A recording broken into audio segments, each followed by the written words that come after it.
उससे उसका दिल ठंडा पड़ जाता है। असल में नोरा इस समय समुद्र के कई हजार फीट नीचे है, जहां आज तक सूरज की रोशनी नहीं पहुंची। समुद्र की इतनी गहराई में पानी का प्रेशर इतना ज्यादा होता है कि वो 1 सेकंड से भी कम समय में इंसान के शरीर को कुचलकर पानी में मिला सकता है। इसी जगह समुद्र पर रिसर्च करने के लिए एक बेस या स्टेशन बनाया गया है और उसी बेस के अंदर वो लोग रहते हैं। नोरा बताती है कि महीनों तक इतनी गहराई में रहने पर बाहर दिन है या रात ये समझना भी मुश्किल हो जाता है। कभी कभी तो सपना और हकीकत में फर्क करना भी कठिन हो जाता है, लेकिन फिर भी उन प्रेशर इतना ज्यादा होता है कि वो 1 सेकंड से भी कम समय में इंसान के शरीर को कुचलकर पानी में मिला सकता है। इसी जगह समुद्र पर रिसर्च करने के लिए एक बेस या स्टेशन बनाया गया है और उसी बेस के अंदर वो लोग रहते हैं। नोरा बताती है कि महीनों तक इतनी गहराई में रहने पर बाहर दिन है या रात ये समझना भी मुश्किल हो जाता है। कभी कभी तो सपना और हकीकत में फर्क करना भी कठिन हो जाता है, लेकिन फिर भी उन्हें अपनी ड्यूटी निभानी पड़ती है। नोरा ये बातें बता ही रही होती हैं कि अचानक पूरे बेस की लाइट्स अजीब तरह से ब्लिंक करने लगती हैं। क्या हो रहा है ये देखने के लिए जैकेट पहनकर नोरा आगे बढ़ती है। तभी उसे पता चलता है कि ऊपर से पानी लीक हो रहा है और ये दृश्य देखकर उसका दिल पूरी तरह ठंडा पड़ जाता है। समुद्र की इतनी गहराई में पानी का प्रेशर इतना ज्यादा होता है कि वो 1 सेकंड में इंसान की हड्डियों को पाउडर की तरह कुचल सकता है। लेकिन नोरा इसके बारे में ज्यादा सोच भी नहीं पाती कि अचानक बेस की दीवार टूट जाती है और अंदर पानी घुसने लगता है। अपनी जान बचाने के लिए नोरा पूरी ताकत से दूसरे कॉरिडोर की तरफ दौड़ने लगती है और सो रहे दूसरे क्रू मेंबर्स को जगाने की कोशिश करती है। ऐसा खौफनाक मंजर देखकर वहां मौजूद सभी लोग चिल्लाते हुए नोरा के पीछे दौड़ने लगते हैं। काफी कोशिश के बाद वो लोग एक दूसरे रूम तक पहुंच जाते हैं, लेकिन उस रूम के डोर का सिस्टम फेल हो चुका होता है, इसलिए वो किसी भी तरह लॉक नहीं हो रहा था। समय बर्बाद किए बिना नोरा जल्दी से अपने हाथों से उस डोर के सिक्योरिटी सिस्टम को ठीक करने लगती है। तभी वो देखती है कि कई क्रू मेंबर्स पानी से लड़ते हुए अपनी जान बचाने के लिए उनकी तरफ दौड़ रहे हैं। नोरा चिल्लाकर उन्हें और तेज दौड़ने के लिए कहती है, लेकिन डोर तक पहुंचने से पहले ही समुद्र का पानी उन्हें पूरी तरह निगल लेता है। ये भयानक दृश्य देखकर उनमें से एक नोरा से कहता है कि जल्दी से डोर बंद कर दो वरना सब मर जाएंगे। आखिरकार नोरा फिर से बटन दबा देती है और आखिरी पल में जोरदार आवाज के साथ गेट बंद हो जाता है। कुछ ही सेकंड में सब कुछ फिर से अजीब तरह से शांत हो जाता है। थोड़ी देर बाद उनका एक साथी रोड्रिगो कहता है कि शायद कोई बड़ा भूकंप आया होगा, वरना ऐसा होना मुश्किल है। इसके बाद वो लोग कंट्रोल रूम से संपर्क करने की कोशिश करते हैं, लेकिन वहां से कोई जवाब नहीं आता। मतलब कंट्रोल रूम से उनका पूरा संपर्क टूट चुका था। उसी समय उन्हें एक दिल दहला देने वाली अजीब आवाज सुनाई देती है। उन्हें लगता है जैसे बेस के बाहर कोई बहुत बड़ा रहस्यमय ऑब्जेक्ट पानी के अंदर हिल रहा है और अपने तेज नाखूनों से बेस की दीवारों पर वार कर रहा है। खतरा बढ़ सकता है, ये सोचकर नोरा और रोड्रिगो देर किए बिना एस्केप पॉड्स की तरफ निकल पड़ते हैं। टूटे फूटे बेस के अंदर से गुजरते हुए वो किसी तरह सर्वर रूम तक पहुंचते हैं और खराब हो चुके कम्युनिकेशन सिस्टम को ठीक करने लगते हैं। लेकिन तभी वही डरावनी तेज आवाज फिर से पास से सुनाई देती है। अब उन्हें शक होने लगता है कि ये कोई सामान्य भूकंप नहीं हो सकता। नोरा सिस्टम का डेटा चेक करके देखती है कि पूरा बेस ताश के घर की तरह टूटकर गिर चुका है, सिर्फ कुछ ही हिस्से किसी तरह टिके हुए हैं। इसके बाद नोरा और रोड्रिगो एस्केप पॉड की तरफ जाने के लिए आगे बढ़ते हैं। टूटे फूटे बेस के अंदर से रेंगते हुए वो लोग रास्ता खोजने की कोशिश करते हैं। तभी पीछे से कोई दर्द भरी आवाज में चिल्लाता है,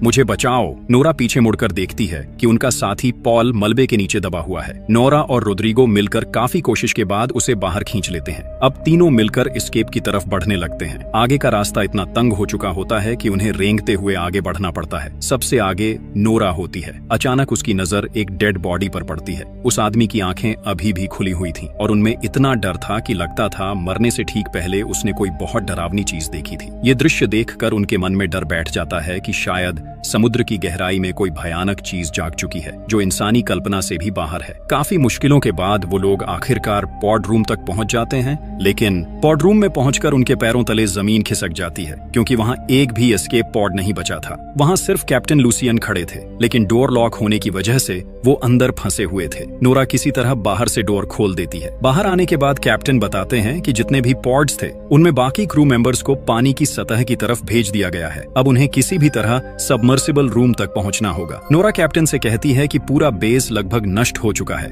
उन्हें ये भी नहीं पता कि कितने लोग अभी जिंदा हैं या वो खुद बच पाएंगे भी या नहीं। नोरा फिर कैप्टन से पूछती है कि आखिर ये सब हो क्या रहा है, क्या ये सच में भूकंप है या कुछ और। कैप्टन कहते हैं कि अपनी जिंदगी में उन्होंने पहली बार ऐसा कुछ देखा है, लेकिन अब उन्हें मिलकर इस स्थिति का सामना करना होगा। इसके बाद वो लोग कंट्रोल रूम की तरफ जाते हैं जहां एमिली और स्मिथ पहले से ही बाहर की दुनिया से संपर्क करने की कोशिश कर रहे थे, लेकिन कहीं से भी कोई सिग्नल नहीं मिल रहा था। ऊपर से कंट्रोल रूम को बार बार ऐसे झटके लग रहे थे जैसे बाहर से कोई बहुत बड़ा चीज पूरे बेस को ऊपर की तरफ धकेलने की कोशिश कर रही हो। नोरा सिस्टम चेक करके बताती है कि बेस के ऊपर वाले सभी फ्लोर्स और कूलिंग टावर पूरी तरह खत्म हो चुके हैं, लेकिन असली खतरा बेस का कोर है जो पूरे बेस को पावर सप्लाई देता है। वो किसी भी समय फट सकता है। अगर कोर फट गया तो धमाका इतना भयानक होगा कि एक पल में पूरा रिसर्च स्पेस राख बन जाएगा। अब उनके पास बचने का कोई रास्ता नहीं बचा क्योंकि बाकी एस्केप पॉड्स पहले ही टूटकर नष्ट हो चुके हैं। जब सब लोग अपनी निश्चित मौत मानकर उम्मीद छोड़ने लगते हैं, तभी कैप्टन कहते हैं कि उनके पास एक आखिरी मौका है। उन्हें बेस के सबसे गहरे हिस्से में जाना होगा जहां ड्रिलिंग का काम चल रहा था। शायद वहां उन्हें कोई पॉड मिल जाए। कैप्टन की ये बात सुनकर पॉल कहता है कि वो ड्रिलिंग साइट यहाँ से करीब 1.5 किलोमीटर दूर है। ऐसे हालात में वो वहाँ कैसे पहुँचेंगे? इसी बातचीत के दौरान स्मिथ को ड्रिलिंग साइट से आया आखिरी सिग्नल मिलता है, लेकिन उसे सुनकर सबकी आवाज डर से सूख जाती है क्योंकि उस सिग्नल में सिर्फ लोगों की दर्द भरी चीखें और किसी भयानक जानवर की डरावनी आवाज सुनाई दे रही थी। इसी बीच अचानक तभी पूरा बेस फिर से अजीब तरीके से कांपने लगता है। ऐसा लगता है जैसे अंधेरे में छिपा कोई दानव पूरे स्टेशन को खिलौने की तरह तोड़ देना चाहता हो। पॉल निराश होकर कहता है कि उन्हें इतनी गहराई तक ड्रिलिंग नहीं करनी चाहिए थी। शायद उन्होंने किसी ऐसे शैतान को जगा दिया है जिसे छेड़ना ही नहीं चाहिए था। कोई और रास्ता न होने की वजह से सब लोग भारी अंडरवाटर सूट्स पहन लेते हैं। अब ये सूट्स ही उनकी जिंदगी की आखिरी उम्मीद थी। लेकिन जैसे ही वो समुद्र की गहराई में कदम रखते हैं, अचानक रोड्रिगो के हेलमेट में दरार पड़ जाती है। पानी के भयानक प्रेशर से पलक झपकते ही उसका पूरा शरीर फटकर चकनाचूर हो जाता है। अपने साथी की ऐसी दर्दनाक मौत देखकर कोई भी खुद को संभाल नहीं पाता। नोरा जब इस काले गहरे समुद्र की तरफ देखती है तो उसे लगता है कि ये सन्नाटा अंतरिक्ष से भी ज्यादा डरावना है। साथी को खोने का दुख और मौत का डर लेकर वो किसी तरह कार्गो लिफ्ट की छत पर कूदते हैं और उसके अंदर घुस जाते हैं। तब कैप्टन सबको बताते हैं कि उन्हें जितनी जल्दी हो सके इस बेस से दूर जाना होगा क्योंकि ये किसी भी समय ज्वालामुखी की तरह फट सकता है। इसके बाद लिफ्ट उन्हें लेकर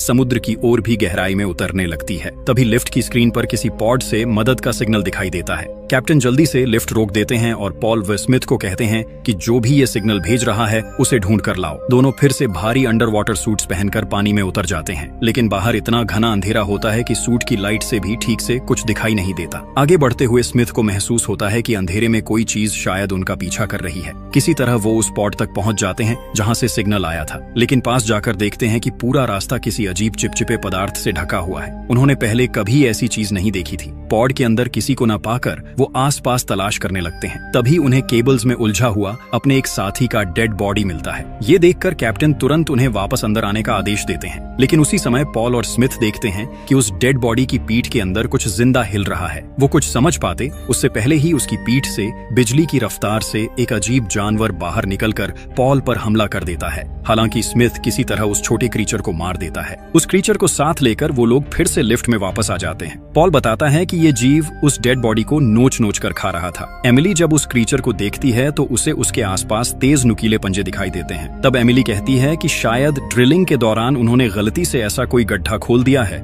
जहां पहले से ही अजीब और खतरनाक जीव रहते थे और अब उनकी वजह से वो गुस्से में आ गए हैं। एमिली की ये बात चल ही रही होती है कि अचानक लिफ्ट की सारी लाइट्स बंद हो जाती हैं। नोरा किसी तरह सिस्टम को फिर से ठीक करने लगती है, लेकिन जैसे जैसे लिफ्ट नीचे उतरती है बाहर से कोई बड़ा जीव उसे जोर जोर से धक्का देने लगता है। तभी पॉल की नजर टेबल पर रखे उसी छोटे क्रीचर पर पड़ती है। वो सोचने लगता है कि क्या बाहर उसका माँ है। शायद उन्होंने बहुत बड़ी गलती कर दी है। भयानक झटकों के बीच लिफ्ट के अंदर सभी लोग पत्थर की तरह चुप खड़े रहते हैं। चारों तरफ इतनी गहरी खामोशी होती है